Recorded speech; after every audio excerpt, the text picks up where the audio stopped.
Hi guys, happy Friday. I hope everybody had a great week. I'm sorry this is a little bit later than I expected it to be, but had a ton of meetings today with all of your teachers. So I wanted to jump on and read you guys the first chapter of the book that I'm currently reading right now.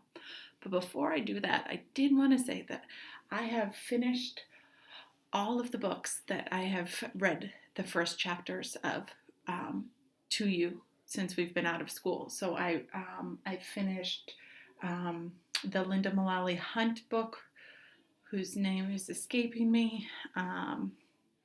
Shouting at the Rain, it's called. It was awesome. I definitely recommend it. And I finished The Running Dream, which was the first one I did, and it was amazing as well.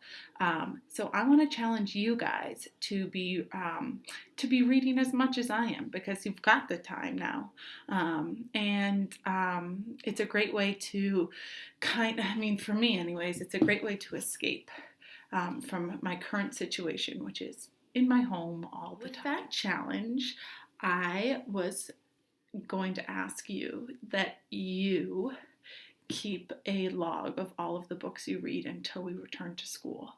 So the person who reads the most books, and we'll have a surprise for you when we return. And that's my challenge. Read as many books as you can, okay? We're talking about growing your brain. We're talking about increasing your schema. I'm so excited to hear all of the great things that you guys have been doing. With that challenge, I wanted to read you guys, obviously, the first chapter of the book that I'm currently reading. It's on my Kindle, so I'm going to show you the cover on my phone. It's called The Line Tender, and it's written by Kate Allen. It is about a young girl named Lucy who lives with her father in Rockport, Massachusetts. It's North Shore, like close to Cape Ann, Marblehead, Swampscott, those areas. So a pretty similar setting to Marshfield. Lucy's mother was a marine biologist who died kind of tragically before the book even begins. And we learn a little bit about her. So she was a marine biologist, and Lucy's father is a detective on the Salem Police Department, and he is on the dive team there. So he does like rescue dives and stuff like that. So this is the cover. I'm really liking it so far, and I can't wait to share the first chapter with you. So chapter 1 is called, can you see it? It's called Shark.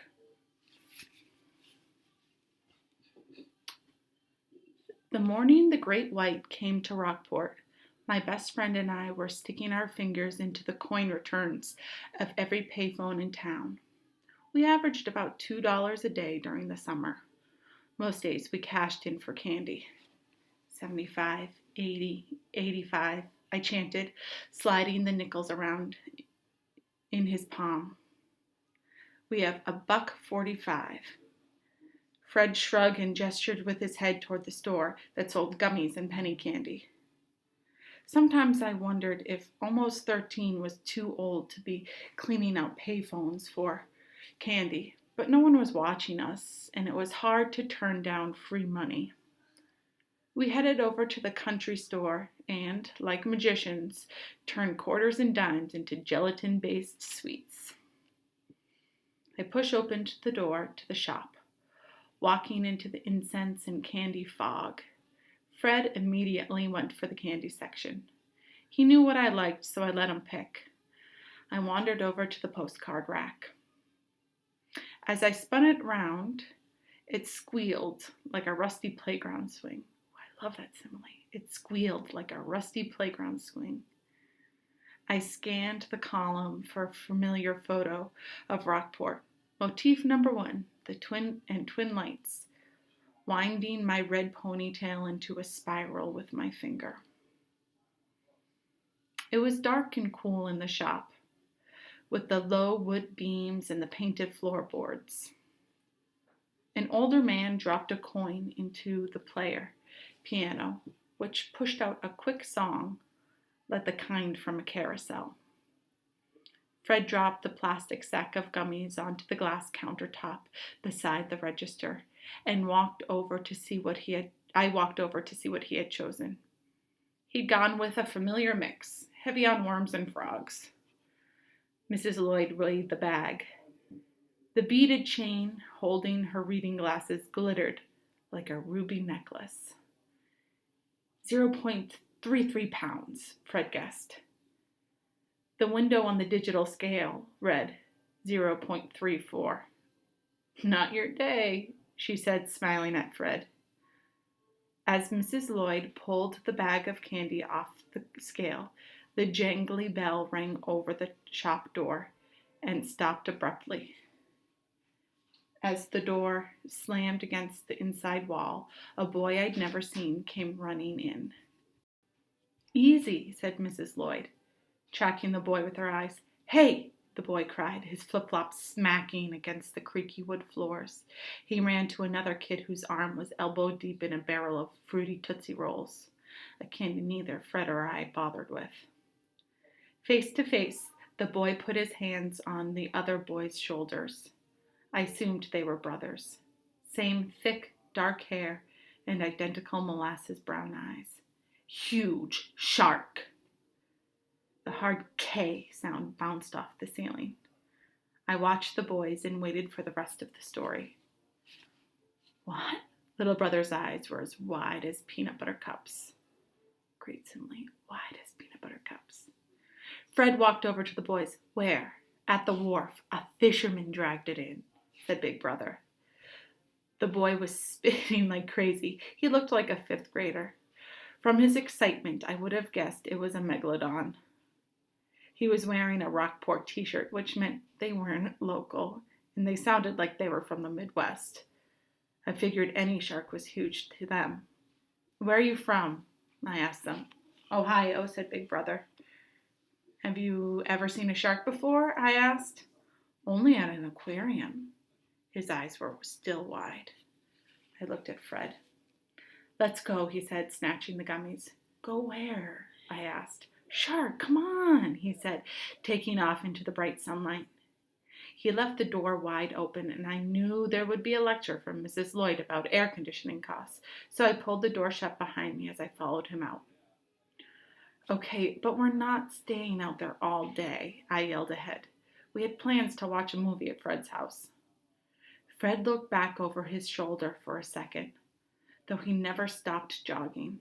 I kept my eye on him and took my time passing the Chinese import shop in the row of storefronts on the bottom floors of shingled houses, the ice cream shop covered in ivy, and telephone pole after telephone pole with a tangle of slack wires. It was hot, July hot. The last thing I wanted to do was hang around the wharf in zero shade. I didn't care what the fisherman had dragged up.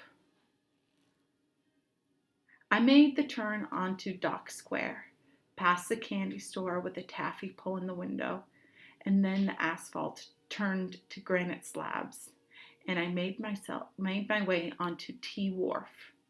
It was a spot in town where fishermen unloaded the catch. A crowd of people at the edge of the harbor blocked my view. I looked for Fred. The smell was strong. Not Gloucester Harbor strong, but fishy. It wasn't just the herring for the traps or the catch itself. There was an earthy smell that came from the algae green wood and the water that stood still inside the break wall. I spotted Fred and followed him as he wove his way through the people. It made me anxious and reminded me of trying to keep up with my dad at the 4th of July parade. I struggled to stay close to Fred, following in his path. I heard his voice before I saw the shark for myself. Whoa, said Fred. I moved beside Fred, budging my way into the front row to see the shark's body being pulled by the hoist from just below the dock. As a mouth came closer, my eyes went straight to the huge serrated teeth. gnarly and sticking out at different angles. Rows and rows of white barbs poking out of the shredded gums, pink like strawberry taffy. My instinct was to move away, but I couldn't help walking toward it until we were nearly face to face. I imagined that my whole body would fit inside, as if I were sliding into a sleeping bag, the jaws opening around my hips. Is that a great white? I asked. Pretty sure, said Fred. He pulled out his inhaler and took a puff. After his second puff, he said, your mom would know.